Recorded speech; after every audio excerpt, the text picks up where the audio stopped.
پھر شام کو وہی جھنڈیاں جشن عید میلاد النبی والی لوگوں کے پاؤں کے نیچے آ رہی ہوتی ہیں، گٹروں اور نالیوں میں بہ رہی ہوتی ہیں، اور وہی ماڈل جو گنبد خضرا کا اٹھا کے پھر رہے ہوتے ہیں، شام کو اٹھا کے اسے کباڑ میں پھینک دیتے ہیں۔ یہ کوئی محبت نہیں ہے، یہ وفات النبی کا دن ہے۔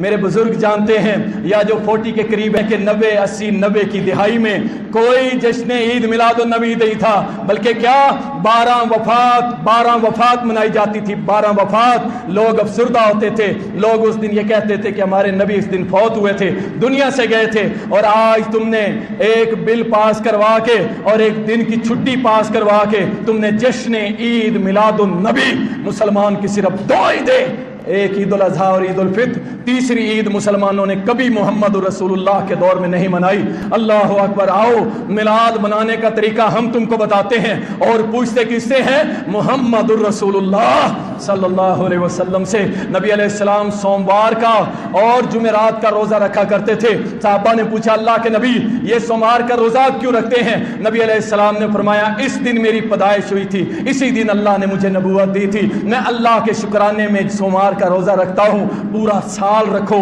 ہر سوموار کو رکھو روزہ، تمہیں اللہ کی قسم کوئی نہیں روکے۔ یہ ہے طریقہ۔